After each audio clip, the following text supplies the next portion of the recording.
नमस्कार साथियों। आज के इस सेशन में हम लोग failure modes and effect analysis की बात करेंगे, जिसको हम लोग एफएमईए भी बोलते हैं। देखिए, ये जो एफएमईए है इसका फर्स्ट एडिशन जून 2019 में पब्लिश हुआ था और ये एआईएजी और वीडीए दोनों पे बेस्ड है। मतलब जो एआईएजी है उसका भी इसमें कंटेंट जो है इंक्लूडेड है और वीडीए का भी है। तो हमने ऑलरेडी एआईएजी का जो फोर्थ एडिशन था जो कि 2008 में पब्लिश हुआ था उसका वीडियो बना रखा है, जिसका लिंक इस वीडियो के अंत में डिस्क्रिप्शन में प्रोवाइड कर देंगे, तो वहाँ से जा कर के आप उसके बारे में समझ सकते हैं। तो आज के सेशन में हम लोग जो एफएमईए का वीडियो वर्जन है उसके बारे में डिटेल में बात करने वाले हैं। देखिए, ये इसका कंबाइंड वर्जन है एक्चुअली। इसमें हम लोग क्या कवर करेंगे, 7 स्टेप अप्रोच जो होता है उसकी बात करेंगे, एक्शन प्रायोरिटी क्या होता है, लो मीडियम और हाई क्या होता है उसकी बात करेंगे। इसमें जो फेलियर का इफ़ेक्ट है उससे रिलेटेड जो process of function of process item है, फेलियर का कॉज उससे रिलेटेड जो function of process work element है उसकी बात करेंगे, current prevention control, current detection control, और हम लोग बात करने वाले हैं current detection control, prevention control, और ये सारी चीज़ें हम लोग डिटेल में बात करने वाले हैं कि मतलब प्रिवेंशन कंट्रोल फेलियर कॉज पे लगाएंगे, डिटेक्शन कंट्रोल फेलियर कॉज और फेलियर मोड पे लगाएंगे। ये सब डिटेल में हम लोग डिस्कस करने वाले हैं। देखिए, सबसे पहले हम लोग इंट्रोडक्शन की बात करते हैं। अगर हम बात करें कि जो पहली बार डेवलप हुआ था 1950 में एफएमईए डेवलप हुआ था, जब जो यूएस मिलिट्री था उसके द्वारा, और उसके बाद जो इसका जो नासा ने यूज़ किया 1963 में स्पेस प्रोग्राम में, और फोर्ड ने पहली बार डेवलप किया एफएमईए को 1977 में। और मतलब किसके द्वारा डेवलप किया, बिग थ्री के द्वारा। जो ऑटोमोटिव इंडस्ट्री एक्शन ग्रुप है एआईएजी और American society for quality control है, इन्होंने इसका कॉपीराइट वर्जन जो है 1993 जो बेस्ड था बहुत सारे सेक्टर के बेस यूज के लिए इन्होंने इसको कॉपीराइट स्टैंडर्ड पब्लिश किया। नेक्स्ट बात करते हैं जो पब्लिश्ड एआईएजी फोर्थ एडिशन जो था, वो लेटेस्ट जो एडिशन था वो जो कि 2008 में पब्लिश हुआ था। एआईएजी का फोर्थ एडिशन जो लेटेस्ट एडिशन था वो जो जून 2008 में पब्लिश हुआ था। अभी जो करंट एडिशन चल रहा है वो एआईएजी प्लस वीडीए जो कि फर्स्ट एडिशन है जून 2019 में जो कि पब्लिश हुआ, उसके बारे में हम लोग डिटेल में यहाँ पे बात कर रहे हैं। देखिए, ऑटोमोटिव इंडस्ट्री एक्शन ग्रुप जो एआईएजी है और जो VDA Verband automobile industry VDA is Germany associated for the automotive manufacturer and supplier issued the first edition of joint FMEA book. मतलब ये दोनों ने कंबाइन करके एक एफएमईए का बुक पब्लिश किया, जिसको हम लोग क्या बोलते हैं, न्यू एआईएजी प्लस वीडीए एफएमईए हैंडबुक, जो कि रिलीज हुआ जून 2019 में। देखिए, अगर लिंकेज की बात करें आईएटीएफ से, जो गोल है ऑटोमोटिव क्वालिटी मैनेजमेंट सिस्टम का, जिसको हम लोग आईएटीएफ भी बोलते हैं, तो आईएटीएफ और ऑटोमोटिव क्वालिटी मैनेजमेंट सिस्टम का गोल जो है वो क्या डेवलप करना है, क्यूमस को डेवलप करना है, कंटिन्यूअल इम्प्रूवमेंट को इन्हेंस करना और प्रोवाइड करना है, एम्फेसाइज करना है डिफेक्ट को प्रिवेंशन, रिड्यूस करना है वेरिएशन और वेस्टेज इन सप्लाई चेन। तो ये उसका गोल था। तो आईएटीएफ और इसका जो है लिंकेज भी है। नेक्स्ट बात करने वाले हम लोग process failure mode and effect analysis is a team Orient. ये क्या है, टीम ओरिएंट है, सिस्टमेटिक है, क्वालिटेटिव है, इसमें क्वांटिटेटिव नहीं है, क्वालिटेटिव की बात करेंगे। जैसे हम क्वांटिटी की ना बात करके नंबर्स की, तो क्वांटिटी लेस और मोर की बात करने वाले हैं फेलियर मोड में। एनालिटिकल मेथड्स है, intended to evaluate the potential technical risk of the failure of a process, analyse the cause and effect of those failure. जो फेलियर मोड है या फेलियर है उसका क्या कॉज होगा, उसका क्या इफेक्ट होगा, उसकी बात करने वाले हम लोग। एक डॉक्यूमेंट करेंगे, डॉक्यूमेंटेड रिकॉर्ड्स करेंगे, प्रिवेंटिव और डिडक्टिव जो एक्शंस लेंगे या रिकमेंडेड जो एक्शन हम लोग इसको रिस्क को रिड्यूस करने के लिए लेंगे। नेक्स्ट बात करते हैं। देखिए, एफएमईए क्या है, एफएमईए का मतलब होता है बिफोर द इवेंट। जो भी हम एक्शन लेने वाले हैं बिफोर द इवेंट लेंगे, not after the fact, fact के बाद नहीं लेंगे, ठीक है। तो to achieve the greatest value the FMEA is conducted before the implementation of the product and process in which the failure mode potential exist. Next बात करते हैं FMEA as a risk management tool. देखिए बात करते हैं FMEA कैसे risk management tool है। Manufacturer जो होते हैं वो कंसिडर करते हैं different type of risk, like technical risk, financial risk, time risk, strategy का रिस्क होता है। तो FMEA जो यूज़ करता है एक टेक्निकल रिस्क का यूज़ करके जो है रिड्यूस करता है जो फेलियर्स है या इम्प्रूव करता है सेफ्टी कहाँ पे, प्रोडक्ट और सर्विसेज। देखिए FMEA सारे बाकी रिस्क की बात नहीं करता है, टेक्निकल रिस्क की बात करता है, ठीक है। इसमें देखिए टेक्निकल रिस्क है ये इसके स्कोप में है, बाकी जो फाइनेंशियल रिस्क हैं वो सब क्या है, आउट ऑफ स्कोप है, टाइम रिस्क है आउट ऑफ स्कोप है, स्ट्रेटजी का रिस्क है आउट ऑफ स्कोप, इसके स्कोप में नहीं आता है, ठीक है। तो ये एक डायग्राम के माध्यम से भी हमने समझाने की कोशिश की। नेक्स्ट बात करते हैं एप्लीकेशन की। देखिए FMEA की एप्लीकेशन की बात करें तो 3 बेसिक्स जो है उसके केसेस होते हैं जहाँ पे FMEA अप्लाइड होता है। सबसे पहले new design, new technology, new process, जहाँ पे नया कोई डिज़ाइन है, नया टेक्नोलॉजी, नया प्रोसेस है। इसका स्कोप की बात करें तो इसका मतलब है कंप्लीट डिज़ाइन होना चाहिए, कंप्लीट टेक्नोलॉजी, कंप्लीट प्रोसेस होना चाहिए। केस नंबर 2 की बात करें, new application of existing design और प्रोसेस। देखिए अगर इसके स्कोप की बात करें केस नंबर 2 में, तो स्कोप क्या है FMEA का, जो एग्जिस्टिंग डिज़ाइन या प्रोसेस है उसका नया इन्वायरमेंट में, नया लोकेशन में, एप्लीकेशन में हो या यूजर्स उसका नया हो, उसका नया इम्पैक्ट पड़ रहा हो, तो ये सारी चीज़ें जो है केस नंबर 2 में आता है। केस नंबर 3 की अगर बात करें, इंजीनियरिंग जो चेंजेस है टू एन एग्जिस्टिंग डिज़ाइन और प्रोसेस, जो इंजीनियरिंग चेंजेस हो रहा है, जो नई टेक्नोलॉजी आ रहा है, नया डेवलपमेंट आ रहा है, नई रिक्वायरमेंट आ रही है, जो प्रोडक्ट रिकॉल है, रिपोर्ट्स है failure in the field of drive का या फील्ड ऑफ मार्केट, तो वो क्या है, needs for design and process changes, ये सारे जो केसेस हैं ये जो है इंजीनियरिंग चेंजेस में आ जाते हैं। जैसे न्यू टेक्नोलॉजी है, न्यू रिक्वायरमेंट्स कोई कस्टमर की आ गई, ठीक है, तो ये सारी चीज़ें इसमें क्या होगा, इंक्लूडेड होगा इसमें engineering changes to an existing design और प्रोसेस, ठीक है। कोई चेंजेस आ रहा है डिज़ाइन में या प्रोसेस में, कोई इश्यू आ रहा है डिज़ाइन या प्रोसेस में, तो उसकी बात कर रहे हैं, ठीक है। तो उसमें क्या क्या चीज़ें आ जाएगी, नया टेक्नोलॉजी है, नया रिक्वायरमेंट है, कुछ प्रोडक्ट रिकॉल्स ज़्यादा हो रहे हैं या रिपोर्ट्स फेलियर के ज़्यादा आ रहे हैं, तो ये सारी चीज़ें इसमें इंक्लूड हो जाएगी। नेक्स्ट बात करते हैं हम लोग लिमिटेशंस ऑफ FMEA। देखिए जब लिमिटेशन की बात करें तो FMEA क्या है, क्वालिटेटिव है, सब्जेक्टिव टर्म्स है, ये क्वांटिटेटिव नहीं है, ठीक है। और it is a single point failure analysis, not a multi point failure. Single point failure analysis है, मल्टी पॉइंट फेलियर पे बात नहीं करता है at a time. It relies on a team level of knowledge which may or may not predict future performance, ठीक है। It is a summary of the team discussion and decision, therefore the quality of FMEA subjected to the recording skill of the team which may reflect the decision point in whole or in part. It is not a transcript of a meeting। तो ऐसा नहीं होता है कि ये क्या है, जो FMEA होता है एक टीम का डिस्कशन के बाद होता है, मतलब एक CFT अप्रोच होता है, ठीक है। उसमें जो क्वालिटी ऑफ FMEA की बात कर रहे हैं वो क्या होता है, टीम का स्किल क्या है वो रिफ्लेक्ट करता है डिसीजन जो निकल के आएगा, ठीक है। नेक्स्ट बात करते हैं इसमें बेनिफिट ऑफ FMEA की अगर हम बात करें तो क्या होता है, डायरेक्ट क्या बेनिफिट होता है, डायरेक्ट इम्प्रूवमेंट क्या होता है उसमें, सेफ्टी और क्वालिटी और रिलेबिलिटी की बात करते हैं, मैन्युफैक्चररेबिलिटी की बात करते हैं, सर्विसबिलिटी की बात करते हैं।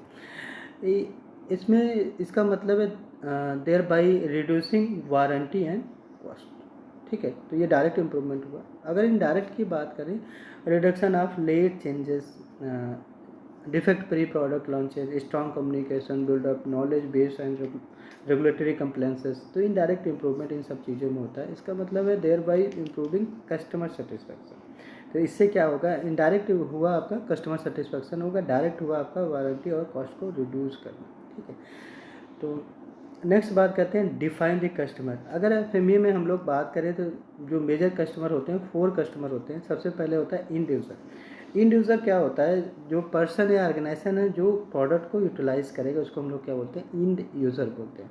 दूसरा होता है OEM assembly and manufacturing centres plant. OEM assembly एक लोकेशन है जहाँ पे मैन्युफैक्चरिंग ऑपरेशंस होते हैं, असेंबली ऑपरेशंस होते हैं, जैसे कि स्टैंपिंग हो गया, जैसे पावर ट्रेन हो गया या किसी चीज़ की असेंबली हो गई। नेक्स्ट बात करते हैं supply chain manufacturing. Supply chain में क्या होता है, ये एक लोकेशन है सप्लायर का, जहाँ पे जो है कुछ जैसे मैन्युफैक्चरिंग या फैब्रिकेटिंग या असेंबली प्रोडक्ट का होता है, तो उसको हम लोग क्या बोलते हैं, सप्लाई चेन मैन्युफैक्चरिंग। नेक्स्ट बात करते हैं रेगुलेटर, जो गवर्नमेंट एजेंसीज होती हैं या जो उसको कंप्लायंस को मॉनिटरिंग करती है या सेफ्टी से रिलेटेड, इन्वायरमेंट से रिलेटेड, जो कि इम्पैक्ट कर सकता है प्रोडक्ट और प्रोसेस को।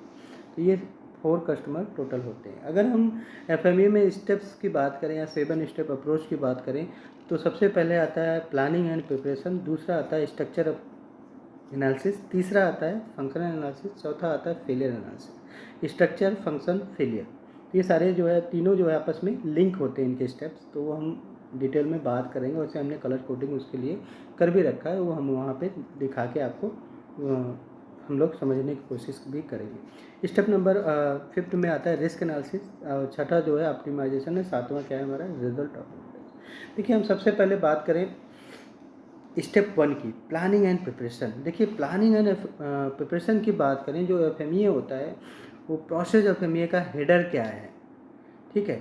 आप एफएमईए का हेडर क्या कर रहे हैं, वो चीज़ें इंपॉर्टेंट है। देखिए हेडर में हम लोग क्या करते हैं, या प्लानिंग एंड प्रिपरेशन स्टेप 1 में हम लोग क्या करते हैं, सबसे पहले कंपनी का नाम क्या है, प्लांट का लोकेशन, कस्टमर का नाम क्या है, कौन सा मॉडल है, ईयर क्या है उसका, सब्जेक्ट क्या है, मतलब कौन से पार्ट का बना रहे हैं, प्रोसेस का कर रहे हैं, और एफएमईए का स्टार्ट डेट क्या है, रिवीजन डेट क्या है, क्रॉस फंक्शनल टीम कौन कौन से लोग उसमें इन्वॉल्व हैं, कौन से प्रोसेस वाले इंक्लूडेड हैं, और पीएफएमईए का आईडी नंबर क्या है, प्रोसेस रिस्पॉन्सिबिलिटी किसकी है, और कॉन्फिडेंशियलिटी लेवल क्या है। तो ये इसमें जो है एफएमईए का जो पहला होता है प्रोसेस हेडर्स वगैरह वो आ गया। अब प्रोजेक्ट एफएमईए के प्लान की बात करें, तो जो एग्जीक्यूशन है एफएमईए का वो डेवलप होता है। सबसे पहले डीएफएमईए अगर प्रोजेक्ट आपको पता हो, उसमें जो है एक रिकमेंडेड टर्म्स है 5T मेथड करके, जिसमें पहला हो जाता है इंटेंट, दूसरा हो जाता है टाइमिंग, और टीम, टास्क, टूल, तो ये सारी चीज़ें आ जाती हैं। नेक्स्ट बात करते हैं हम लोग स्ट्रक्चर एनालिसिस। देखिए हमने अभी बात कर लिया आपका प्लानिंग एंड प्रिपरेशन का, स्टेप 1 का। अब स्टेप 2 की बात करें, स्ट्रक्चर एनालिसिस। देखिए स्ट्रक्चर एनालिसिस में अगर हम बात करें, जो पर्पज़ होता है प्रोसेस स्ट्रक्चर एनालिसिस का, वो आइडेंटिफाई करना और ब्रेक डाउन करना कि मैन्युफैक्चरिंग सिस्टम जो है उसमें process item, process step and process work element क्या है। देखिए स्ट्रक्चर एनालिसिस में 3 चीज़ें हैं, process item, process work, process step and process work element, ठीक है। तो इन 3 चीज़ों को हम लोग डिटेल में समझने वाले हैं। देखिए सबसे पहले हम लोग एक बार कंपैरिजन कर लेते हैं, जो हमारा ओल्ड एफएमईए था जिसको हम लोग एआईजी का 4th एडिशन बोल रहे थे, और अभी जो न्यू एफएमईए है। देखिए पहले क्या होता है स्ट्रक्चर एनालिसिस में, तो पहले प्रोसेस का स्टेप और फंक्शन होते थे। तो अभी प्रोसेस का जो स्टेप है, हमने उसको क्या नए एफएमई में क्या किया है, स्ट्रक्चर एनालिसिस का नाम दिया, उसमें 3 टर्म्स ऐड किए प्रोसेस स्टेप्स में। प्रोसेस आइटम, जिसको हम लोग बोलते हैं सिस्टम, सब सिस्टम एंड पार्ट का एलिमेंट क्या है, कंपोनेंट। दूसरा प्रोसेस स्टेप, और तीसरा process work element. Process step मतलब स्टेशन क्या है, नेम आप जो काम कर रहे हैं आप वहाँ पे उसका स्टेशन का नाम क्या है, कौन सा प्रोसेस स्टेप में आप काम कर रहे हैं, वो हमें बताना होता है। नेक्स्ट है process work element, forum type की बात करेंगे, उसे रिलेटेड कैरेक्टरिस्टिक की बात करने वाले हैं, ठीक है।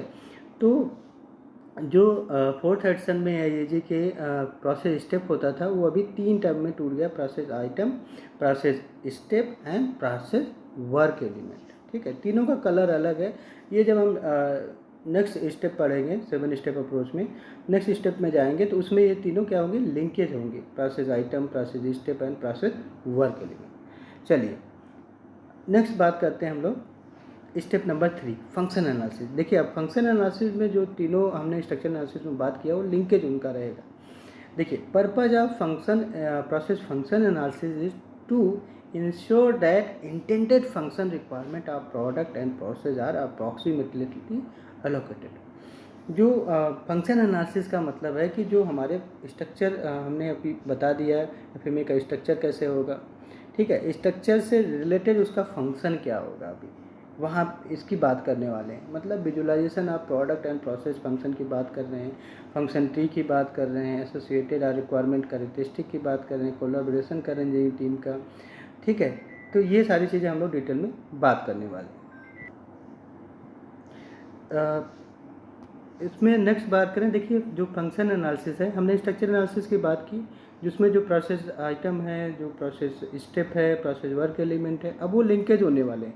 देखिए इसमें 2 कॉलम हमने बना रखे हैं, पहले स्ट्रक्चर एनालिसिस वाला, अब उसी का सेम कलर कोडिंग कर रखा है फंक्शन एनालिसिस में, तो दोनों लिंकेज हैं। देखिए प्रोसेस आइटम जो है वो लिंकेज है function of the process item से, प्रोसेस स्टेप लिंकेज हो जाएगा function of the process step से, and process work element linkage हो जाएगा function of the process work element या प्रोसेस कैरेक्टरिस्टिक की बात करेंगे। ठीक है, तो ये तीनों चीज़ें लिंक हो गई, स्ट्रक्चर लिंक हो गया अभी फंक्शन से, अभी फंक्शन लिंक हो जाएगा फेलियर से। ठीक है, देखिए नेक्स्ट बात करते हैं हम लोग स्टेप 4 का। स्टेप 4 में जो है अभी हमारा जो फंक्शन है उसका जो कलर कोडिंग है वो लिंक हो रहा है फेलियर एनालिसिस का।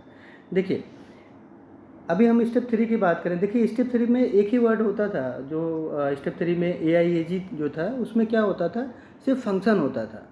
ठीक है, अभी यहाँ पे क्या हुआ फंक्शन एनालिसिस में, function of process item, function of process step, function of process work element और प्रोसेस कैरेक्टरिस्टिक, तो ये 3 टर्म हो गए फंक्शन का। ठीक है, अब नेक्स्ट बात करते हैं स्टेप 4। देखिए स्टेप 4 में पहले क्या होता था, AIAG में जो पुराना वर्जन था उसमें होता था potential failure mode, potential failure effect, उस मोड का जो पोटेंशियल फेलियर मोड है उसका क्या इफेक्ट होगा, और उसका सिवियरिटी, क्लास कौन से क्लास में आता है, और उसका कॉजेस क्या है। तो ये 5 चीज़ें होती थी। ठीक है, अभी जो है जो फेलियर एनालिसिस होगा उसमें क्या होगा, चीज़ें वही हैं, थोड़ा सा हमें समझना पड़ेगा। देखिए फेलियर किसका, फेलियर सबसे पहले क्या आएगा, फेलियर इफेक्ट आएगा, फिर उसके बाद क्या आएगा, सीवियरिटी ऑफ फेलियर इफेक्ट, कितना सीवियर है।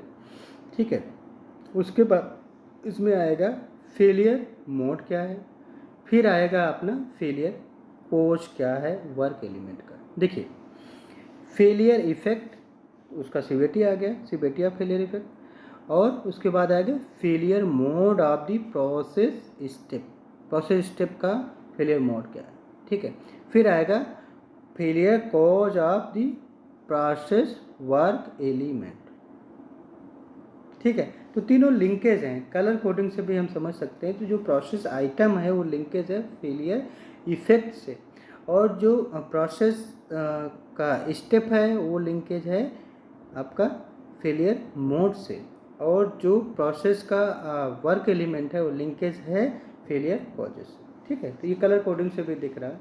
तो अभी जो AIAG में पहले था वो क्या था, 5 चीज़ें थी, फेलियर पोटेंशियल फेलियर मोड होता था, उसका इफेक्ट, सीवियरिटी का क्लास होता, सीवियरिटी की रेटिंग होती थी, उसका क्लास होता था, किस क्लास में आ रहा है, कितना सीवियर है। ठीक है, और उसके बाद नेक्स्ट आता था फेलियर का कॉज, पोटेंशियल फेलियर कॉज क्या है। अब बात करते हैं न्यू FMEA का। न्यू FMEA क्या है, इसमें आ गया सबसे पहले क्या आएगा, फेलियर का इफेक्ट क्या है। ठीक है, और उसकी रेटिंग क्या है, कितना सीवियर है, मतलब जब वो इफेक्ट आ गया तो इसका मतलब severity of the failure effect क्या है, कितना सीवियर है, टेबल से हम लोग यहाँ पे मेंशन करेंगे। नेक्स्ट आ गया failure mode of the process step, क्या फेलियर मोड है, उसके बाद फेलियर का कॉज क्या है, प्रोसेस वर्क एलिमेंट या उसके कैरेक्टरिस्टिक।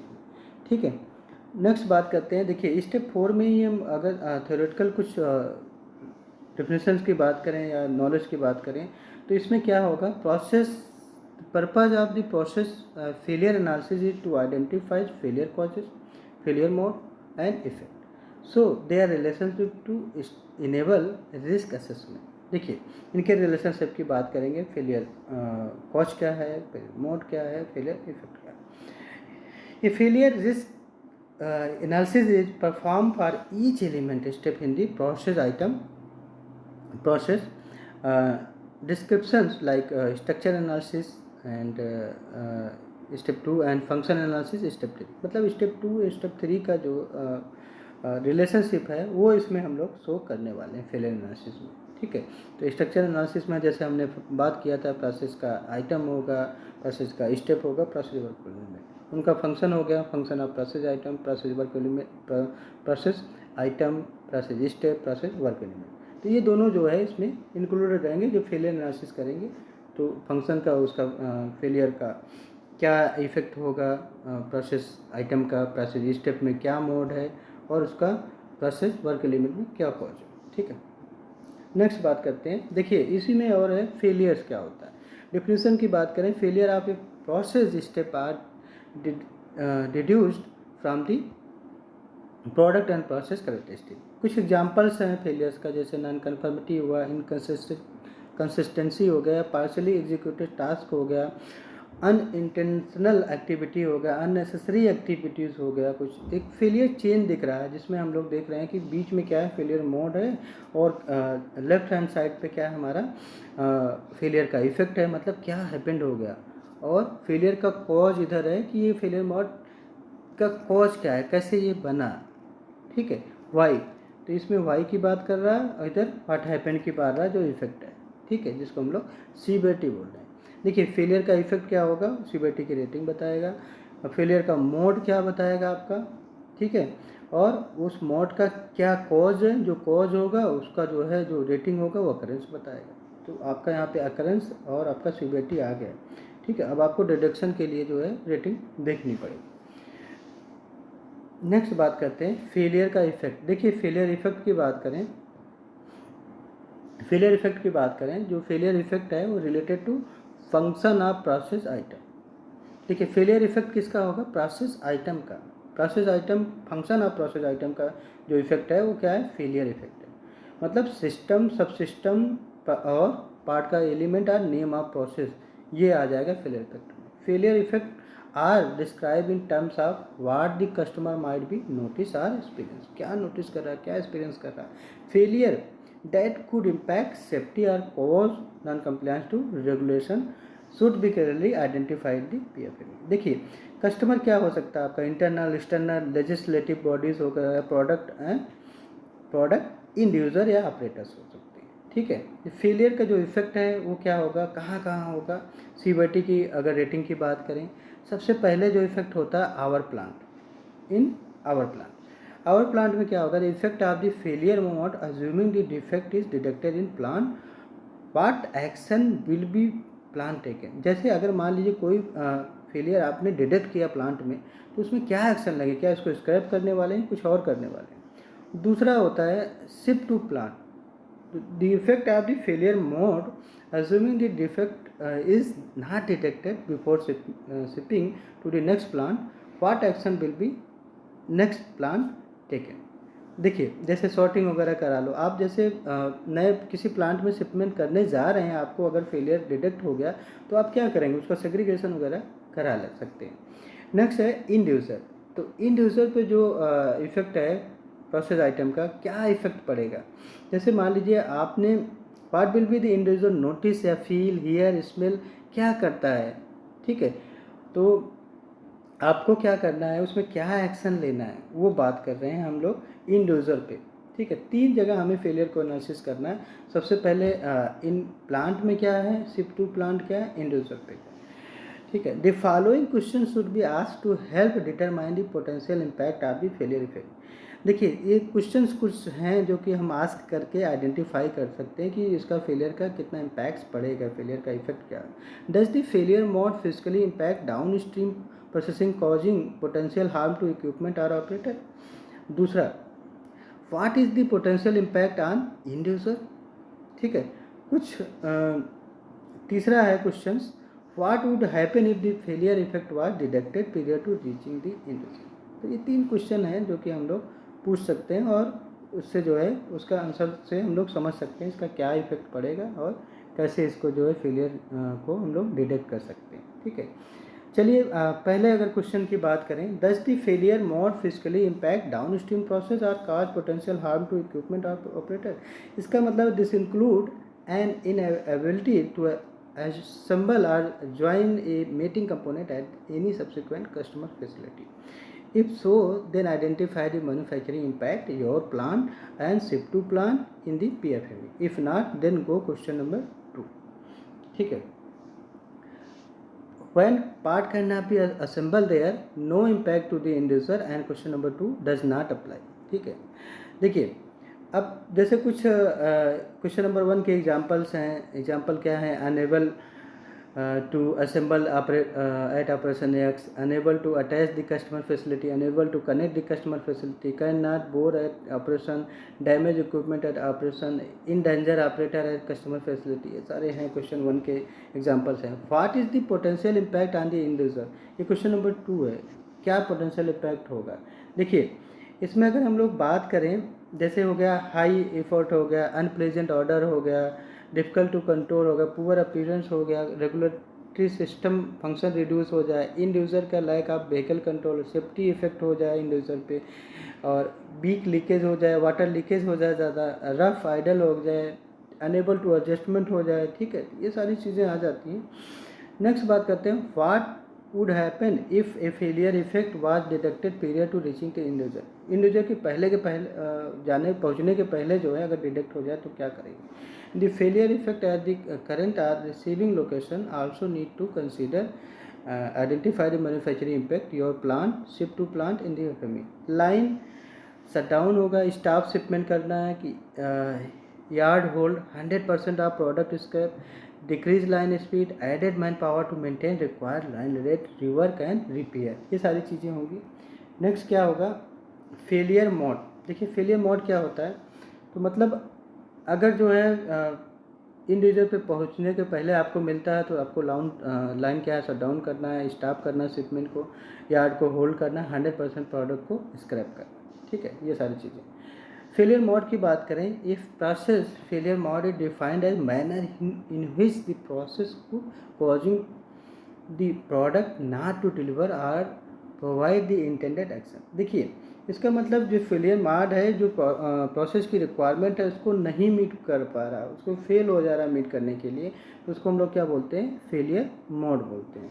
ठीक है, अगर हम कुछ एग्जांपल की बात करें, पोटेंशियल फेलियर मोड की कैटेगरीज की बात करें, तो क्या होता है? लॉस ऑफ, मान लीजिए प्रोसेस फंक्शन है, ऑपरेशन है, पार्शियल फंक्शन, इनकम्प्लीट ऑपरेशन हो रहा है, डिग्रेड हो रहा है प्रोसेस फंक्शन का, और कुछ मान लीजिए जो है अनस्टेबल ऑपरेशंस है, रॉन्ग पार्ट इंस्टॉल हो रहा है, डिले हो रहा है प्रोसेस फंक्शन ऑपरेशन, ये सारे टिपिकल जो फेलियर मोड्स हैं। ये ऐसे भी हो सकते हैं जैसे होल टू शैडो है, टू डीप है, मिसिंग है, डर्टी सरफेस है, सरफेस फिनिश टू स्मूथ है, मिस अलाइनमेंट है, कनेक्टर जो है वो फुल्ली सीटेड नहीं है, पास ये बैड पार्ट आप कर रहे हैं, reject part two good part कर रहे हैं, बाईपास कर रहे हैं इंस्पेक्शन ऑपरेशन को, लेबल मिसिंग कर रहे हैं, बार कोड नॉट रीडेबल हो रहा है, ये सारी चीज़ें आ गई। अगर हम फेलियर कॉजेज़ की बात करें, देखिए फेलियर कॉजेज़ की बात है कि एक इंडिकेशन है कि फेलियर मोड कैसे अकर हुआ। ये जो फेलियर मोड है ये कैसे अकर कर सकता है, वो फेलियर कॉज है। ठीक है, देखिए इसमें क्या होता है, टिपिकली फेलियर जो कॉजेज़ होते हैं वो जो इशिकावा का फोरम है उस पर बात करें तो मैन के बेस पे, मशीन, मटेरियल और इन्वायरमेंट, इन चारों को इंक्लूड करके हम लोग निकाल सकते हैं कि ये फेलियर मोड जो है क्यों अकर हुआ। फेलियर मोड पे ये कॉजेज जो है जो इंडिकेट है कि ये फेलियर मोड क्यों अकर हो रहा है, ठीक है, तो वो हम लोग निकाल सकते हैं मैन से रिलेटेड, मटेरियल और मशीन एंड मिलवार इन्वायरमेंट से रिलेटेड। तो मैन मशीन मटेरियल मेथड जिसको हम लोग बोलते हैं, या मैन मशीन मटेरियल कहीं पे जो है उसको हम लोग क्या बोलते हैं? मिल्यू बोलते हैं, जो इन्वायरमेंट है। ठीक है, नेक्स्ट बात करते हैं हम लोग फेलियर एनालिसिस में फेलियर का इफेक्ट क्या होगा। जो फेलियर का इफेक्ट होता है, effect of failure associated with next higher level element या इंड यूजर पे क्या इफेक्ट होगा। ठीक है, नेक्स्ट बात करते हैं फेलियर का मोड। देखिए फेलियर मोड होता है या failure associated with the focus element in the function analysis. जो फंक्शन एनालिसिस हम लोग करेंगे वहाँ सबसे फोकस एलिमेंट क्या है? Failure mode.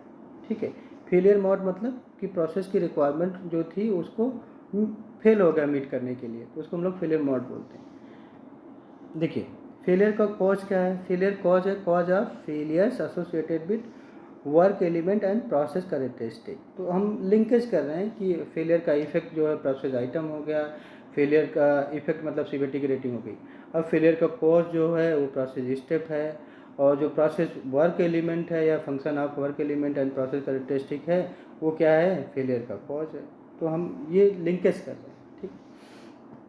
एक रिलेशनशिप है PFME एंड DFME। देखिए, अगर जो फेलियर इफेक्ट है प्रोडक्ट से रिलेटेड एंड यूजर से रिलेटेड, उनका एसोसिएटेड जो सीवियरिटी है वो डॉक्यूमेंटेड होना चाहिए, ठीक है।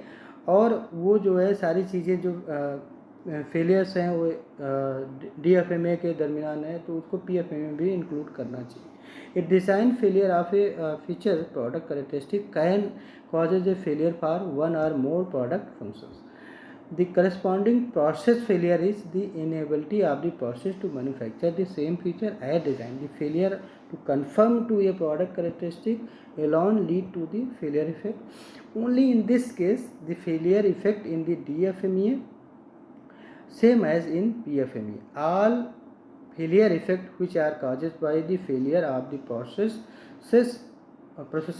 and which are not identified in DFMEA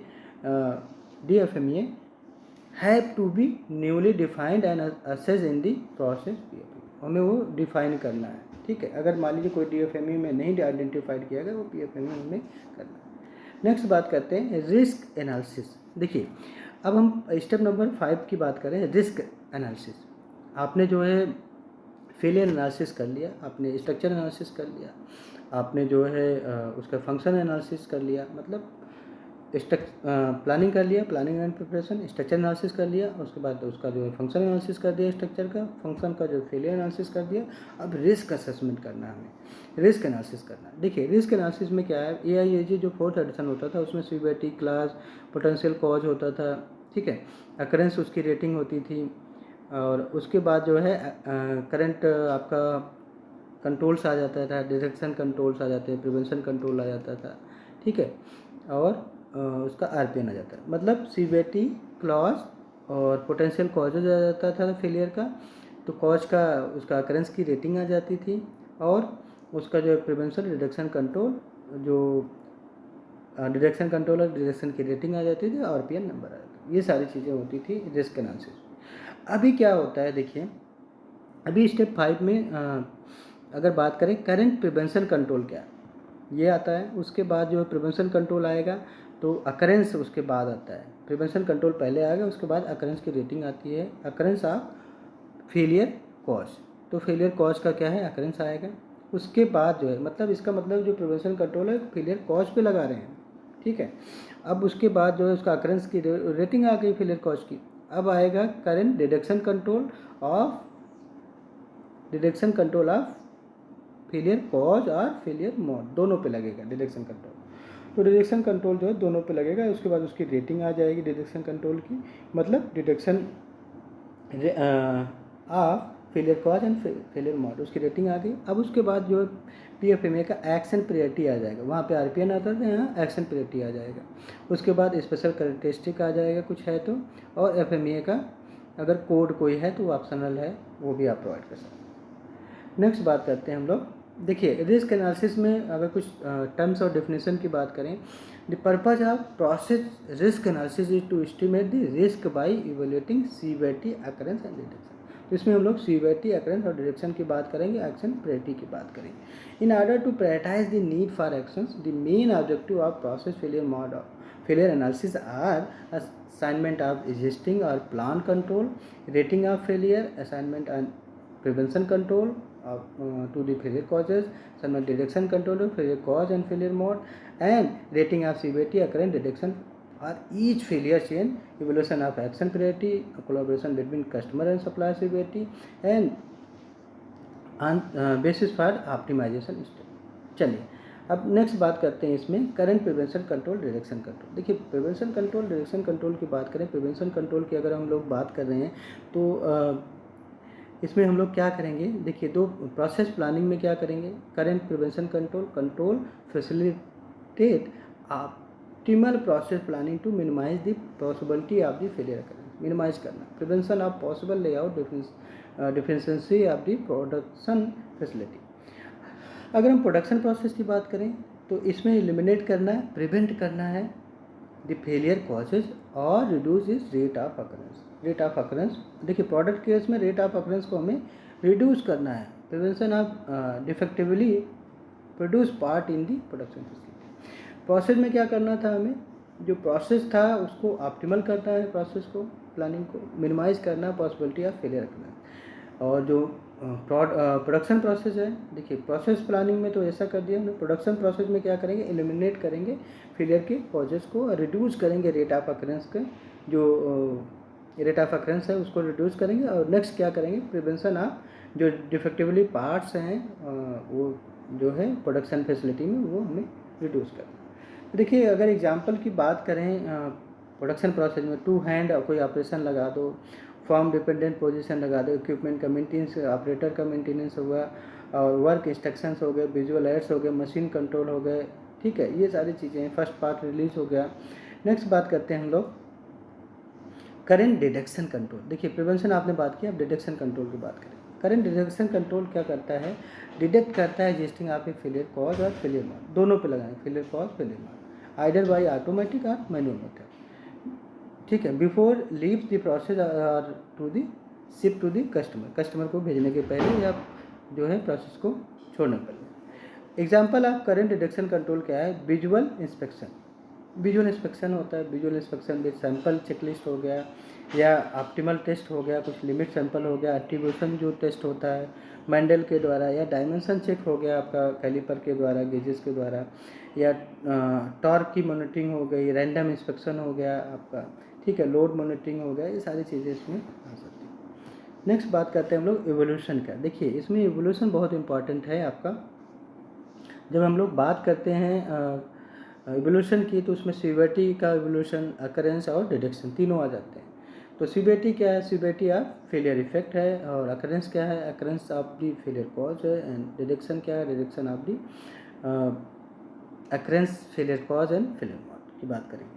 evolution की जो नंबर्स होंगे 1 to 10 होंगे, यस वो दी तीनों के लिए, ठीक है। 10 क्या है, हाईएस्ट रिस्क कंट्रीब्यूशन है, ठीक है। अब हम लोग नेक्स्ट बात करते हैं टेबल्स की। देखिए सीवियरिटी टेबल की अगर हम लोग बात करें, सबसे पहले सीवियरिटी टेबल की बात करते हैं। तो सीवियरिटी टेबल में बात करें, जो 9th और 10th जो है रेटिंग है वो क्या है, इसका इफेक्ट बहुत ज़्यादा है। तो उसमें क्या होगा, इम्पैक्ट टू योर प्लांट में क्या इफेक्ट होगा, फेलियर में रिजल्ट इन एन एक्यूट, कोई हेल्थ हो जा रहा हो या सेफ्टी रिस्क है, ठीक है, मैन्युफैक्चरिंग या असेंबली वर्कर का, तो वो हाई होगा, तो वो 10 नंबर होगा। इसके लिए आपका जो रेटिंग है वो 10 है। और इसमें जो इम्पैक्ट होगा शिफ्ट टू प्लांट में, फेलियर में result in acute health, same ही है, सीवियरिटी मैन्युफैक्चरिंग या असेंबली वर्कर, ठीक है, 10 नंबर होगा। और इम्पैक्ट टू इंड यूजर या वेल नोन है, तो उसमें का क्या होगा, affect safe operation of the vehicle and other vehicles and the health of the driver और passenger of the road user, ठीक है, ये सब आ जाएगा। नेक्स्ट बात करते हैं 9th नंबर जब आएगा, फेलियर में result in impact to plant की बात कर रहे हैं, फेलियर में result in plant regulatory non compliances, ठीक है। और शिफ्ट टू प्लांट में भी सेम हो जाएगा। और इम्पैक्ट टू इंड यूजर की बात करें, नॉन कंप्लायंस विद रेगुलेशन आ जाएगा। देखिए अब अगर हम बात करें 8 नंबर की, जो कि मॉडरेटरी हाई जो होता है इफेक्ट होता है, इसमें क्या होगा, 8 और 7 दोनों मॉडरेटरी हाई है, ठीक है। तो 8 की बात करें तो 100% जो प्रोडक्शन रन हो रहा है इफेक्ट होगा, वो स्क्रैप हो रहा है। 100% जो प्रोडक्शन आप कर रहे हैं आपके प्लांट में, वो स्क्रैप हो, ठीक है, तो वो क्या होगा आपका 8 नंबर। अगर जो है ये पोर्शन जो है उसमें स्क्रैप हो रहा है, ठीक है, लेस देन 100%, तो वो क्या है आपका 7 नंबर है। अब इसी को जो है अगर impact to shift to plant बोलें, तो इसमें क्या होगा, देखिए लाइन शट डाउन हो रहा है greater than full production shift, ठीक है, स्टाफ शिपमेंट हो रहा हो, या फील्ड फेलियर हो रहा हो, कोई रिपेयर होगा, रिप्लेसमेंट हो, कुछ रिक्वायरमेंट हो, तो ये 8 नंबर आएगा। और लाइन शट डाउन हो रहा है from 1 hour to full production, ऐसा कुछ वेरिएशन है, अगर पूरा नहीं हो रहा शट डाउन, तो क्या होगा, ये 7 नंबर में हो जाएगा। अब नेक्स्ट बात करते हैं इम्पैक्ट टू इंड यूजर। देखिए loss of primary vehicle function है, अगर नेसेसरी टू नॉर्मल ड्राइविंग नहीं हो पा रहा है, तो ये आपका क्या होगा 8 नंबर। अगर उसमें कुछ डिग्रेड हो रहा है प्राइमरी फंक्शन में, व्हीकल अप्रूवल में या प्राइमरी फंक्शंस में, तो ये क्या होगा, 7 नंबर होगा।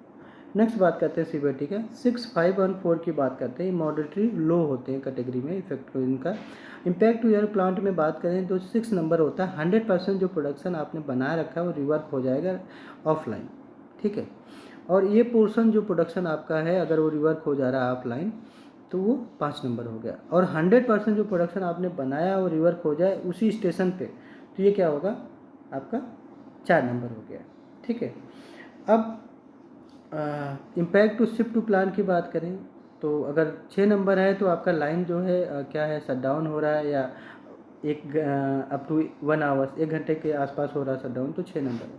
Less than 100% product affected, strong possibility of additional defective products, तो सॉर्टिंग रिक्वायर्ड अगर है, नो लाइन शट डाउन वगैरह हो रहा है तो इसमें क्या होगा, 5 नंबर होगा। डिफेक्टिव जो प्रोडक्ट है वो ट्रिगर्स हो रहा है, सिग्निफिकेंट रिएक्शन प्लान कुछ आपने ले रखा है, additional defective product not likely, sorting required नहीं है, बहुत छोटा मोटा वो है, तो अब क्या होगा यहाँ पे आपका 4 नंबर आ जाएगा।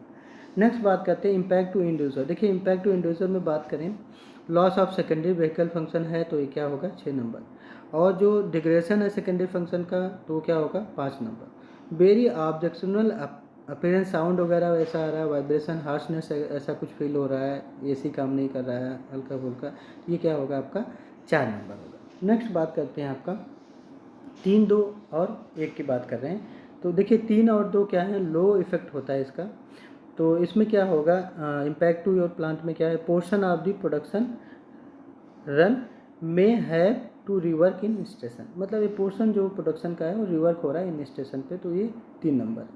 अगर जो है स्लाइटली इनकन्वीनियंस है प्रोसेस ऑपरेशन के लिए या ऑपरेटर के लिए तो 2 नंबर होगा। 1 नंबर होगा कि इसका कोई इफेक्ट नहीं है, नो डिसर्नेबल इफेक्ट, मतलब कोई इफेक्ट नहीं है, तो क्या आएगा 1 नंबर आ रहा है। देखिए अब हम 3 और 2 की पहले बात करते हैं, impact to ship to plant, तो इसमें क्या है 3 नंबर में क्या है, defective product triggers minus reaction plan, additional defective product not likely, sorting not required, तो ये माइनस है जो है आपको रिएक्शन प्लान्स आपने कुछ बना रखे हैं तो वहाँ पे क्या होगा 3 नंबर होगा। और 2 नंबर कब होगा, defective product triggers to no reaction plan, additional defective product not likely, sorting not required, requires feedback to supplier, supplier को एक फीडबैक देने की ज़रूरत होती है जहाँ पे, वहाँ पे क्या होगा ये 2 नंबर हो जाएगा। नेक्स्ट बात करते हैं इम्पैक्ट टू इंड्यूसर। देखिए मॉडरेटली ऑब्जेक्शनल अपीयरेंस साउंड, तो थोड़ा बहुत जो है ऑब्जेक्शनल साउंड आ रहा हो, वाइब्रेशन हो, हार्शनेस हो, तो वहाँ पे क्या होगा 3 होगा। 2 होगा स्लाइटली ऑब्जेक्शनल अपीयरेंस हो रहा है, थोड़ा बहुत हल्का फुल्का जो है साउंड हो, वाइब्रेशन हो, हार्शनेस हो, तो वो क्या है 2 नंबर। 1 नंबर है वेरी लो, मतलब उसका कोई इफेक्ट नहीं है, नो डिस्क्रिमिनेबल इफेक्ट है, तो अब प्लांट में भी है और आपका जो है impact to ship to plant में भी है, ठीक है। और नेक्स्ट है इम्पैक्ट टू इंडिविजुअल, वहाँ पे भी नो डिस्क्रिमिनेबल इफेक्ट, तीनों में से। नेक्स्ट बात करते हैं, देखिए अकरेंस टेबल। अकरेंस रेटिंग की बात करें तो occurrence of failure causes in the process taking into account the associated current prevention control, तो करेंट प्रिवेंशन कंट्रोल पहले लगेगा, उसके बाद अकरेंस का रेटिंग आएगा, ठीक है। देखिए अकरेंस टेबल की बात करें, in determining the rating the question शायद भी कंसिडर, क्या क्वेश्चन आप पूछ सकते हैं, what is the equipment history with similar processes and process step, and what is the field experience with similar processes, is the process is carry over a similar to a previous process, how significant changes from the current production process, is process completely new, what are the environmental changes, what are the best practices already implemented, और standard instructions exist है कि नहीं, or technical error proofing solution implemented, ये सारी चीज़ें वहाँ पे आ जाएंगी। नेक्स्ट अब इसकी बात करते हैं, हम टेबल्स की बात करते हैं, अकरेंस टेबल की बात कर रहे हैं। देखिए इसमें क्या है सबसे पहले 10 नंबर है, 10 नंबर का जो प्रेडिक्शंस है फेलियर कॉजेज का ओकरिंग का, वो एक्सट्रीमली हाई होता है, ठीक है। टाइप ऑफ कंट्रोल की बात करें तो इसमें कुछ भी नहीं है, और प्रिवेंशन कंट्रोल की बात करें नो प्रिवेंशन कंट्रोल, तो 10 रेटिंग होगी। 9 और 8 कब होगी? जब वेरी हाई जो है इसका प्रेडिक्शन होगा और इसका टाइप ऑफ कंट्रोल बिहेवियरल होगा। और इसमें क्या है, प्रिवेंशन कंट्रोल की बात करें, prevention control will have little effect in preventing failure cause, थोड़ा बहुत इफेक्ट है। 7 और 6 की बात करें तो हाई होगा इसका इफेक्ट, और इसमें 7, 6, 5 और 4 जो है मॉडरेट होंगे। दोनों में क्या है, बिहेवियर और टेक्निकल आ जाएगा टाइप ऑफ कंट्रोल में। देखिए 7 और 6 की बात करें तो इसमें क्या प्रिवेंशन कंट्रोल होगा, prevention control somewhat effective in preventing failure का, थोड़ा बहुत इफेक्टिव है। और 6 में क्या होगा, 5 और 4 में क्या होगा, prevention control are effective in preventing failure का, इफेक्टिव है। अब हम बात करते हैं 3 और 2 की बात करें। देखिए 3 क्या है, लो है, और 2 क्या है, वेरी लो। ठीक है, तो और इसका जो टाइप ऑफ कंट्रोल होगा, बेस्ट प्रैक्टिसेस हो गया, बिहेवियरल और टेक्निकल हो गया। अब इसमें जो प्रिवेंशन कंट्रोल्स होगा वो हाईली इफेक्टिव होगा प्रिवेंटिंग फेलियर कॉजेज। 1 नंबर में क्या होगा, एक्सट्रीमली लो इसका इफेक्ट है, और इसमें जो टाइप ऑफ कंट्रोल होगा वो टेक्निकल कंट्रोल्स होगा। ठीक है, इसमें जो प्रिवेंशन कंट्रोल होगा वो क्या होगा, prevention control are extremely effective in preventing failure cause from occurring due to design or processes or tooling design. ठीक है, or prevention control and failure mode can not be physically produce due to the failure causes. Next बात करते हैं deduction table. देखिए deduction का मतलब क्या है, deduction is the rating associated with prediction of the most effective process control from the listed deduction type process control. Deduction is relatively rating with the scope of the individual FMEA and determined without regard the severity or occurrence. Deduction should be estimated using the criteria in the table. Table में given है। ठीक है, देखिए the control started from when the product is identified as discrepant to the point of the disposition. These control usually expected control that are used for discrepant product with higher detection rank. In determining this estimation, questions such as following should be considered: what test is most effective in detecting the failure causes or failure mode? What is the usage profile or duty cycle required detecting the failure? What sample size is required to detect the failure? And is test procedure proven to detecting this cause or failure mode? देखिए detection का एक table है, इसमें 10 number और 9 number क्या है, very low है, means ability to detect क्या है, बहुत लो है, डिटेक्ट ही नहीं हो सकता। तो इसका मतलब डिटेक्शन मेथोडोलॉजी जो मेथड है, मैच्योरिटी वो क्या है, 10 नंबर में क्या है, नो टेस्टिंग और inspection method to have been establish or is no, तो 10 नंबर होगा। इसकी जो अपॉर्चुनिटी फॉर डिसीजन होगा, the failure mode will not और can not be detected. 9 number की बात करें, it is unlikely that the testing और inspection method will detect the failure mode. अगर अपॉर्चुनिटी फॉर डिटेक्शन की बात करें, failure mode is not likely detected through the random और स्पोरेडिक एडिट। तो रैंडम एडिट वगैरह में जो है फेलियर मोड लाइकली डिटेक्ट नहीं हो रहा। ठीक है, नेक्स्ट बात करें 8 नंबर और 7 नंबर में, तो इसका जो एबिलिटी टू डिटेक्ट है लो है। और डिटेक्शन मेथड की बात करें तो test or inspection method has not been proven. देखिए हम बात करें 8 नंबर और 7 नंबर की, तो इसमें क्या होगा, test or inspection method has not been proven to be effective and reliable.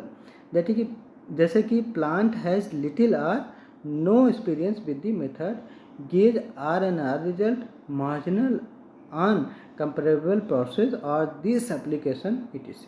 Gauge and R&R अगर आप कर रहे हैं उसके बेस पे, तो ये सारी चीज़ें आ रही है 8 और 7 नंबर। देखिए इसमें क्या है, अपॉर्चुनिटी फॉर डिटेक्शन की बात करें 8 नंबर में, ह्यूमन इंस्पेक्शन आ गया, जैसे विजुअल वगैरह आ गया, तो ये क्या है, विजुअल आ गया आपका, टैक्टिबल आ गया, ऑडिबल आ गया, तो ये क्या है आपका 8 नंबर। ठीक है, जैसे मैनुअल गेजिंग वगैरह आ गया, एट्रीब्यूट वगैरह आ गया, तो ये आ जाएगा। अब आपका 7 नंबर हो गया मशीन बेस्ड डिटेक्शन, जैसे ऑटोमेटिक या सेमी ऑटोमेटिक कोई डिटेक्शन है, लाइट बजर ये आ गया, यूज ऑफ इंस्पेक्शन इक्विपमेंट आ गया आपका। ठीक है, तो विजुअल जो कंट्रोल्स आ गया वो आपका क्या होगा 7 नंबर। 8 नंबर आ गया आपका गेजिंग वगैरह या आपका विजुअल टैक्टिबल आपका ह्यूमन इंस्पेक्शन आ गया। ठीक है, और मशीन बेस्ड जो इंस्पेक्शन होगा वो 7 नंबर, मतलब 8 नंबर ह्यूमन इंस्पेक्शन हो गया और जैसे आप गेजिंग कर रहे हैं, एट्रीब्यूट कर रहे हैं, या ह्यूमन इंस्पेक्शन विजुअल से देख रहे हैं, तो ये आपका 8 नंबर हो गया। 7 नंबर हो गया मशीन बेस्ड डिटेक्शन, ऑटोमेटिक या सेमी ऑटोमेटिक, लाइट बजर है कुछ लगा रखे हैं, तो 7 नंबर हो गया। तो 2 डिटेक्शन आ गए 8 और 7 में। दूसरा आ गया 6 नंबर और 5 नंबर। देखिए 6 और 5 मॉडरेट में आ रहे हैं, तो इसमें डिटेक्शन मेथड मेथडोलॉजी क्या आएगा, test or inspection method has proven to effective reliable, that is method gauge R and R result are acceptable and comparable to process this applicable etc। इसमें क्या आएगा, ह्यूमन इंस्पेक्शन आ गया, visual tactile or use of manual gauging, या जो attribute gazing वगैरह कर रहे हैं, ठीक है, तो will detect the failure mode और failure cause including product sample check, ठीक है। अब 5 नंबर में क्या आएगा, मशीन बेस्ड जो कंट्रोल था, ये सारी चीज़ें, ठीक है, मशीन विल नॉट डिटेक्ट, ठीक है, जैसे मशीन बेस्ड कंट्रोल आ गया, सेमी ऑटोमेटिक, लाइट बर्जर ये आ गया, use of inspection equipment such as coordinate measuring machine CMM वगैरह आ गया, will that will detect failure mode और फेलियर कॉज दोनों, इंक्लूडिंग प्रोडक्ट सैंपल चेक, वहाँ पे प्रोडक्ट सैंपल चेक होगा। देखिए यहाँ पे जो था प्रोडक्ट सैंपल चेक नहीं हो रहा था 8 और 7 में। जो 8 में जो मैनुअल ह्यूमन कंट्रोल था या ह्यूमन इंस्पेक्शन था या मैनुअल गेजिंग वगैरह था, वो क्या था, उसमें प्रोडक्ट सैंपल हम लोग चेक नहीं कर रहे थे। 7 में जो हमारा था मशीन बेस्ड कंट्रोल था, विजुअल वगैरह, वो क्या था, उसमें हम लोग प्रोडक्ट सैंपल चेक नहीं कर रहे थे। अभी हम 6 नंबर पे जो है प्रोडक्ट सैंपल भी चेक कर रहे हैं, तो 6 नंबर हो गया। और 5 नंबर में जो मशीन बेस्ड कंट्रोल है, उसमें हम प्रोडक्ट सैंपल चेक कर रहे हैं, तो वो 5 नंबर हो गया, ठीक है। तो देखिए यहाँ तक अगर हम समराइज कर लें, तो failure mode can not be detected 10 है, फेलियर मोड इजीली जो है डिटेक्टेड नहीं हो रहा है, रैंडम एडिट वगैरह आ गया, तो इसमें क्या है 9 नंबर है। ह्यूमन इंस्पेक्शन आ गया, तो ये क्या है आपका, या गेजिंग आ गया ह्यूमन, तो ये क्या हुआ आपका 8 नंबर है। मशीन बेस आ गया तो 7 नंबर है, और ह्यूमन इंस्पेक्शन या गेजिंग वगैरह अगर उसमें सैंपल भी चेक कर रहे हैं तो 6 है। और 5 में क्या आ गया, मशीन बेस डिटेक्शन या इंस्पेक्शन कर रहे हैं और उसमें सैंपल भी रख रहे हैं, तो 5 है। 4 नंबर में आ जाते हैं 4, 3 और 2, ये क्या है, एबिलिटी टू डिटेक्ट, इसका बहुत इजीली हो जाएगा, हाई हो जाएगा। इसमें जो डिटेक्शन मेथड मैच्योरिटी है, system has been proven to effective and reliable and plant has experience with the method on identical process or application and gauge RNR results are acceptable, यहाँ acceptable results है। Detection and 2 नंबर की बात करें, detection method has been proven to be effective and reliable and plant has experience with the method error proofing verification वगैरह, ठीक है। देखिए इसके अपॉर्चुनिटी फॉर डिटेक्शन क्या है, अगर 4 नंबर की बात करें, machine based automatic detection control कुछ हो, डिटेक्ट करे फेलियर मोड को डाउन स्ट्रीम और प्रिवेंट करे फर्दर प्रोसेसिंग का, ठीक है, मशीन बेस्ड हो। और system will identify the product the discrepant and allow it automatic move to forward the process until the design rejected unload area and discrepant जो product होगा will be controlled by a robust system and then prevent outflow of the product from the facility, outflow prevent कर दे। Next है 3 number है machine based, ये भी automatic control है, ठीक है, वो ऑटोमेटिक डिटेक्शन कंट्रोल था, ये भी ऑटोमेटिक डिटेक्शन कंट्रोल है, वो डिटेक्ट करेगा फेलियर को और प्रिवेंट करेगा फर्दर प्रोसेसिंग को। System will identify the product as discrepant and allow it automatic move forward to the process until the designated rejected unload area. Discrepant जो product होगा will be controlled by robust system and that will prevent outflow of the product from facility. देखिए और अगर 2 नंबर की बात करें, देखिए 2 नंबर में क्या है, मशीन बेस्ड डिटेक्शन मेथडोलॉजी है, मेथड है that will detect the cause and prevent the failure mode, दोनों डिटेक्ट करेगा फेलियर कॉज को और प्रिवेंट करेगा फेलियर मोड को, ठीक है, फ्रॉम बीइंग प्रोड्यूस्ड। तो ये क्या होगा 2 नंबर। 1 नंबर में क्या होगा, वेरी हाई है। देखिए इसमें क्या होगा, जो फेलियर मोड है can not be physically produce ही नहीं हो सकता एज डिजाइंड और प्रोसेस और detection method proven to analyse always detect the failure mode और फेलियर कॉज, फेलियर मोड और फेलियर कॉज को ऑलरेडी जो है क्या करेगा, ऑलवेज जो है डिटेक्ट कर लेगा, तो उसमें 1 नंबर होगा, ठीक है। अगर जो है जो फेलियर मोड है डिटेक्ट करे फेलियर कॉज और प्रिवेंट करे फेलियर मोड को, वो क्या है 2 नंबर होगा। 3 नंबर में आपने बता ही दिया, 3 और 4 और 5 6 7 8 हो ही गया, ठीक है। तो ये हो गया हमारा डिडक्शन टेबल। नेक्स्ट बात करते हैं हम लोग एक्शन प्रायोरिटी की। देखिए अब हमने क्या किया, सब कुछ क्रिएट कर लिया, फेलियर मोड का, इफेक्ट का, कॉज का, कंट्रोल का, सब कुछ कर लिया, सिवियरिटी, अकरेंस, डिडक्शन, रेटिंग वगैरह निकाल लिया। अब हमारा जो फोकस है वो क्या है, एक्शन प्रायोरिटी। एक्शन प्रायोरिटी क्या है, इंट्रोड्यूस करता है इस अकाउंट फॉर ऑल 1000 पॉसिबिलिटीज़, जो कम्बिनेशन है एस ओ एंड डी की। देखिए एक it was created to give more emphasis on the severity first, then occurrence and then deduction. तो ये बात करता है सबसे पहले सिवियरिटी होगा, फिर अकरेंस होगा, फिर डिडक्शन होगा। This logic follow the failure prevention intent of FME. The action priority table offer suggest high, medium, low priority for action. Action के लिए क्या है, ऑलरेडी सजेस्ट कर रखा, हाई, मीडियम और low priority. Companies can use a single system to evaluate action priority instead of the multiple system required for multiple customers.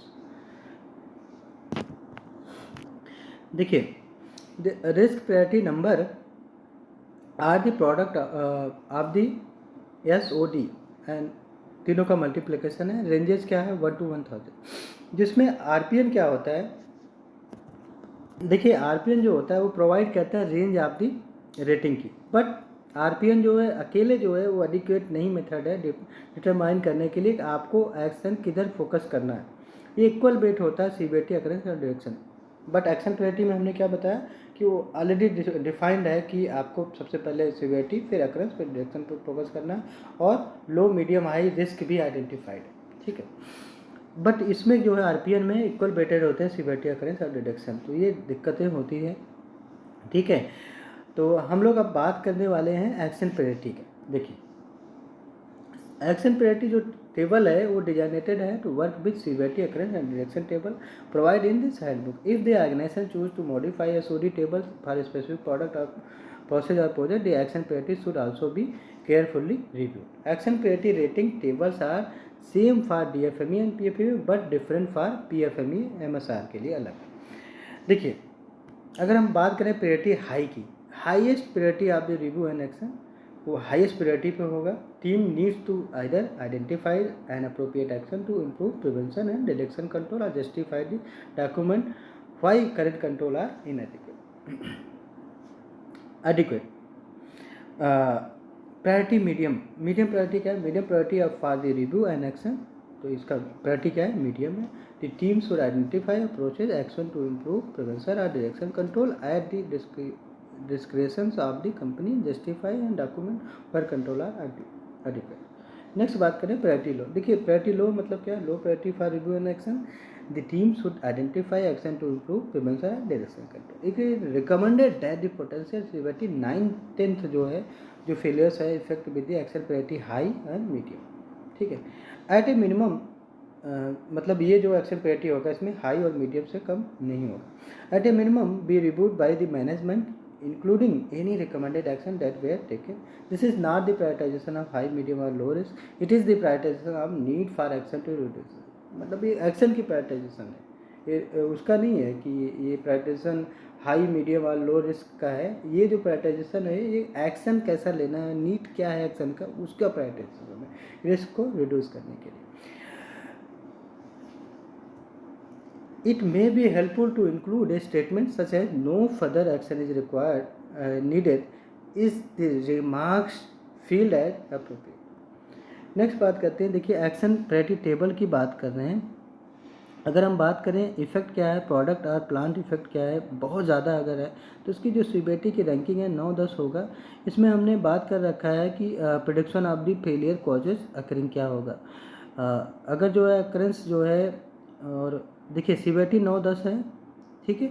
और जो आपका जो है फेलियर कॉज का अकरेंस है वेरी हाई, हाई, मॉडरेट, लो, वेरी लो की बात कर रहे हैं, मतलब 1 से 10 की बात कर रहे हैं।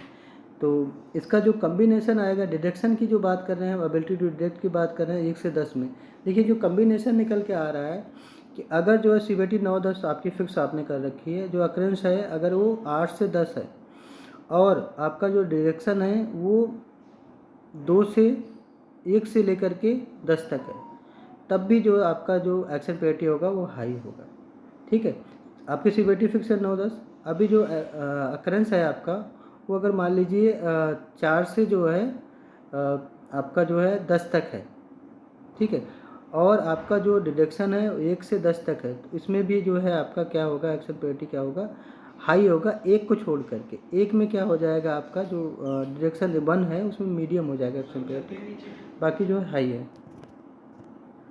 ऐसे हम लोग अगर बात करें सीबीटी जो है आपका 9-10 है, लेकिन डिडक्शन अगर मान लीजिए आपका 2-3 है, ठीक है, और आपका जो अकरेंस 2-3 है और डिडक्शन की बात करें 1 से 10 है, तो इसमें क्या होगा, जो आपका 7 से 10 का अकरेंस है उसमें एक्शन पेनल्टी हाई होगा, 5 से 6 में मीडियम होगा, 2 से 4 में लो होगा, 1 में लो होगा। ऐसे कम्बिनेशंस बने हुए हैं ऑलरेडी है एक्शन पेनल्टी का कि किस केस में क्या होगा, ठीक है। तो ये एक्शन पेनल्टी का पूरा टेबल है जिसमें जो है 1 से 10 तक का सीबीटी की कम्बिनेशन बना रखे हैं। सबसे पहले फोकस कर रहे हैं हम लोग सीबीटी पे, फिर बात कर रहे हैं हम लोग अकरेंस का कम्बिनेशन है, फिर डिडक्शन का है, उसके हिसाब से एक्शन पेनल्टी निकाल रखे हैं। तो ये सब हम लोग ऑलरेडी हमने एक वीडियो बना रखा है इस पर डिटेल में, तो वहाँ पे हमने बात कर रखा है, उसका लिंक यहाँ पे प्रोवाइड कर देंगे, आप डिटेल में देख सकते हैं। नेक्स्ट बात करते हैं स्टेप 6 का। देखिए स्टेप 6 में क्या है, जो AIAG में 4th एक्शन में होता था वो क्या होता था, रिकमेंडेड एक्शन होता था और रिस्पॉन्सिबिलिटी या टारगेट कंप्लीशन ये सब होते थे। इसमें एक्शन रिजल्ट आ जाता था, क्या एक्शन आप ले रहे हैं, सीबीटी अकरेंस और डिडक्शन की रिवाइज रेटिंग आ जाती थी, RPN की रेटिंग आ जाती थी। अभी जो न्यू FMEA है AIG वीडियो वर्जन, उसमें क्या है, देखिए स्टेप 6 में क्या है, ऑप्टिमाइजेशन में प्रिवेंटिव एक्शन क्या है, डिडक्टिव एक्शन क्या है, रिस्पॉन्सिबल पर्सन कौन है, टारगेट डेट कंप्लीशन का क्या है, स्टेटस क्या है, एक्शन टेकन हो गया, पॉइंटर टू एविडेंस, ठीक है, क्या एक्शन ले रहे हैं, उसका कंप्लीशन डेट क्या है, सीबीटी अकरेंस डिडक्शन आ जाएगा, स्पेशल कैरेक्टरिस्टिक और जो FMEA का एक्शन प्रायोरिटी है वो आ जाएगा, ठीक है, ये हाई है कि मीडियम है कि लो है, ऐसी बात करते हैं। नेक्स्ट बात करते हैं हम लोग इसी में ऑप्टिमाइजेशन का। देखो पर्पज़ क्या है, purpose of process optimization step is to determine action to mitigate risk and assess the effectiveness of those actions. The end result is a process which minimize the risk of producing and delivering product that do not meet the customer and stakeholder expectation. Main objective of process optimisation का क्या है, identify करना क्या action necessary है risk को reduce करने के लिए, assignment of the responsibility and deadline for action implementation documentation of action including confirmation of the effectiveness of implemented actions और assessment of risk after action taken. और इसमें कोलैबोरेशन करना है FMEA team, management, customer, supplier regarding potential failures. और ये क्या होता है, एक बेसिस है रिफाइनमेंट करने के लिए प्रोडक्ट एंड प्रोसेस रिक्वायरमेंट क्या है, प्रिवेंशन और डिटेक्शन के कंट्रोल्स का, ठीक है। नेक्स्ट बात करते हैं स्टेप नंबर 7 क्या है, रिजल्ट्स डॉक्यूमेंटेशन। देखिए रिजल्ट डॉक्यूमेंटेशन में क्या होता है, सारे स्टेप्स आ गए, स्टेप नंबर 1 2 3 4 5 सब आ गए, मतलब प्लानिंग प्रिपरेशन आ गया आपका, स्ट्रक्चर एनालिसिस आ गया, function analysis, failure analysis, risk analysis, optimization सब आ गया। इसको हम लोग क्या बोलते हैं, रिजल्ट डॉक्यूमेंटेशन। देखिए रिजल्ट डॉक्यूमेंटेशन का पर्पस क्या है, purpose of result documentation step is to summarize and communicate the result of the process failure mode and effect analysis activities. क्या एक्टिविटीज़ आपने किया, वो कम्युनिकेशन कैसे होगा, उसको समराइज कैसे करोगे, उसे डॉक्यूमेंटेड कैसे करोगे, ये चीज़ें इसमें आ जाती है। The main objective of process results documentation का क्या होता है, communication of result and conclusion of the analysis क्या है, stabilizing action taking including confirmation of the effectiveness of the implemented action क्या है, communication of action taking to reduce risk क्या है, records of the risk analysis, risk reduction to acceptance level, ये सब चीज़ें आ जाएंगी। इसमें सेकंड पार्ट होता है रिजल्ट डॉक्यूमेंटेशन में FMEA का रिपोर्ट। देखिए scope and result of FMEA should be summarise in a report. हमें रिपोर्ट में एक समराइज करना है। Report can be use for communication purpose with in the company या बिटवीन कंपनी, या report is not mean to replace review of PFMEA details when requested by management, customer and supplier. It is a mean to be a summary for the PFMEA team and other to confirm completion of each of the task and review results of the analysis. तो report का मतलब ये नहीं कि आप जो है सारी चीज़ें जो है जो रिव्यू है उसको रिप्लेस कर दो, ऐसा कुछ नहीं है। सब करना है, हमें जो है क्या करना है, इस चीज़ों को एक डॉक्यूमेंटेड करना है, उसकी बात कर रहे हैं, ठीक है। It is important that the content of the document fulfill the requirement of the organization, the intent reader and relevant stakeholder detail may be agreed upon between the parties. In this way It is also ensured that all details of the analysis and the intellectual property remain at the developing company. देखिए result documentation की अगर हम बात करें तो layout of the documented may be company specific और however the report should be indicated the technical risk of the failure as part of development plan project milestone. इसमें content में क्या क्या हो सकता है रिजल्ट डॉक्यूमेंटेशन में, स्टेटमेंट हो सकता है फाइनल स्टेटस क्या है ओरिजिनल गोल का, ये समरी हो सकता है स्कोप ऑफ एनालिसिस आइडेंटिफाई करना उसमें नया क्या है, summary of how the function were develop, summary of at least high risk क्या है डिटरमाइन टीम के द्वारा, summary of the action taken क्या है, प्लान एंड कमिटमेंट क्या है, timing ongoing FMEA improvement actions का, ये सारी चीज़ें इसमें आ जाती है। साथियों आज के सेशन में इतना ही। Thank you very much.